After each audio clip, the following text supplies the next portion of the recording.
Hi everyone, it's Andrew Murgy here from Enhanced Dimensions. I'd like to thank you for taking your time out to have a little look at this tutorial on our ED3D stereo repair kit. Effectively what this is an After Effects composition with a lot of controls built in that will help you get around some of the problems if you're shooting with stereoscopic cameras. It's unlikely you'll have any of these problems when shooting with an all-in-one 3D camera, but if you're shooting on a side-by-side rig or a mirror rig, there's a possibility, if everything's not set up perfectly, which is pretty challenging, that you'll get some of these problems. To start, generally you would go into the edit section, and if your 3D preview area wasn't already open, you would click that, and then you would replace the left footage and right footage with your footage you wish to actually fix. So again, just a simple right click on your left footage and go replace footage, a file, select your left file, on your right file, replace footage file, and you would bring in those files. So that'd be your simple one. And then for your render options, you've got a whole range of options on your outputs. So once you've actually done your fix, you might want to output a left and a right. You might want to output anaglyph, which is what we're looking at here. You might want to output an interlaced version, side by side for YouTube, etc, etc. However, let's actually get into the meat of this and head over to the control section. Within the main composition area here, we have our controls down left hand side, which will resolve the issues, hopefully resolve most of your issues. The 3D view here, we're actually just using the built-in 3D glasses, so you can select from a variety of previews if you wish. We're currently looking at balanced color, colored red, blue. I've got a 3D, I've got a LG 3D monitor, so I actually tend to work in this interlaced, but I can't really show it to you in that because you don't have it. You could work in stereo pair, although I don't see how you could really do that. So let's stay in this anaglyph view just while we work through the project. So we'll switch back to 3D controls, and then we're prepared to have a look at what they all do. Let me quickly go through the controls and explain what each of them does. Convergence actually changes the convergence of the images, so it will move the left and right images left and right, and as you'll see as we move them, you start seeing red and blue areas to the sides of the screen where they actually start cropping. Let me just reset that one.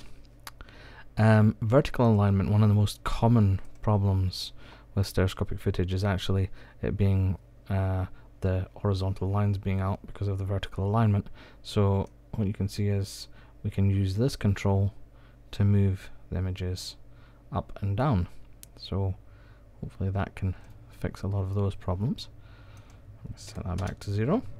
Here comes the plane again. Left rotation. Now what we've got is we've got rotation and image scale controls for left and right images. I'll just show you one. Let's say the left image. This isn't actually an exact angle. This is actually 10% of the angle, but this would be plenty to fix your general problems. As you can see, as we rotate it, it's rotating the image. Now you can actually do that for the left and right image independently. And image scaling as well.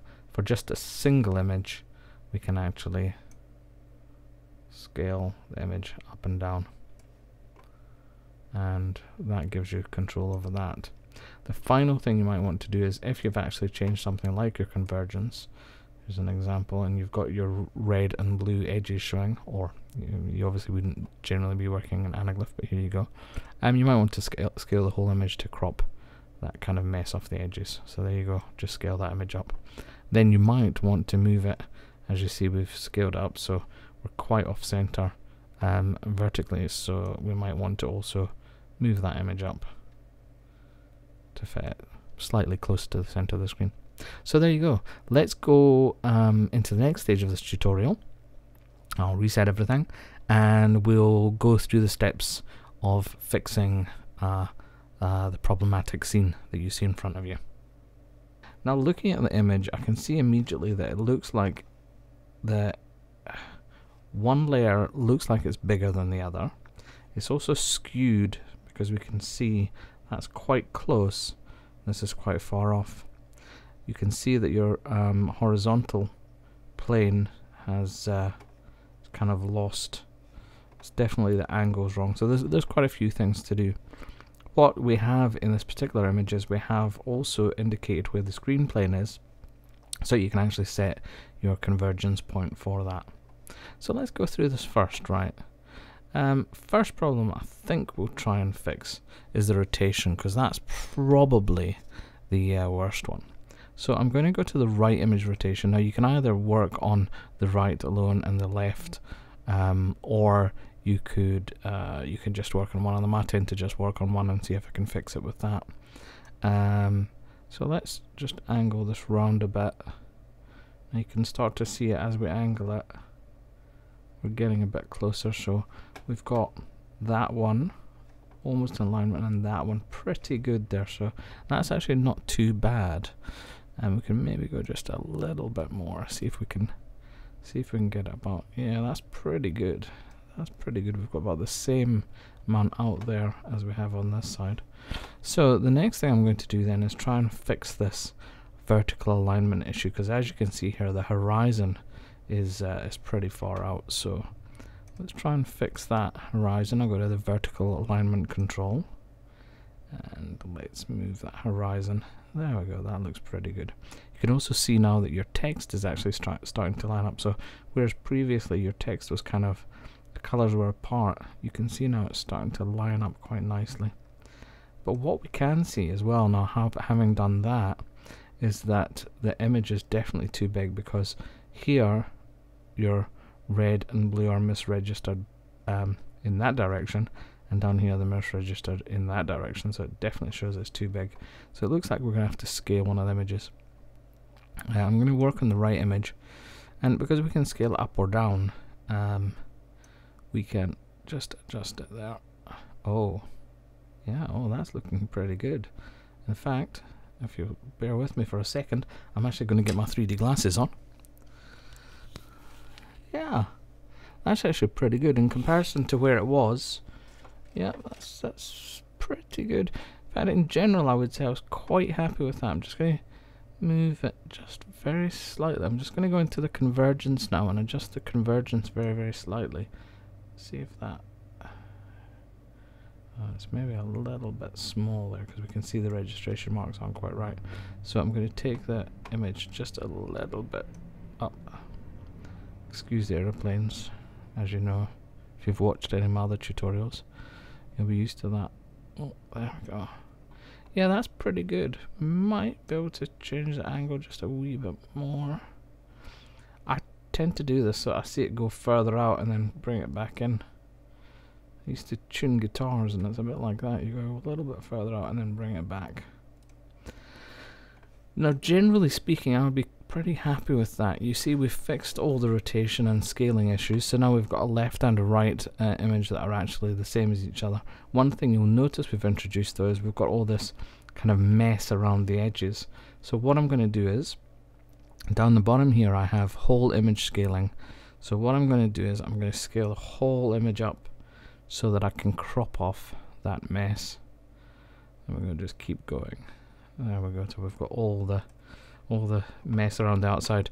Now we've also got a control here. If we wanted to offset this, we could move it up, down and up, or up and down, just in case we sort of tidied the sides and we wanted to move it at all.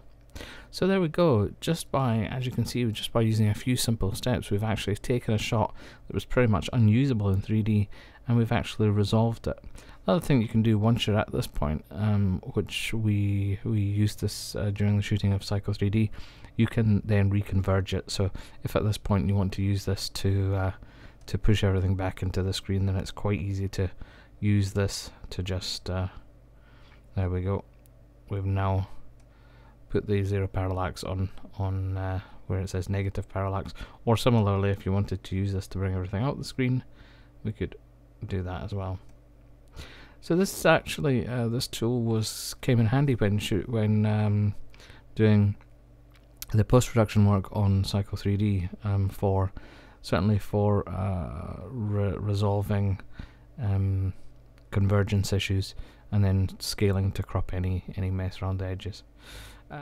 Hopefully you've seen how beneficial this little ED 3D stereo repair kit tool can be, and If you'd like to get yourself a copy, do come on over to the website. That's at www.enhanced-dimensions.com, where you can find out more and find out how to get yourself a copy of this hopefully helpful little stereoscopic tool. Thanks again for your time in watching this this tutorial, and I hope you have a very pleasant day. This is Andrew Murchie for Enhanced Dimensions. Bye now.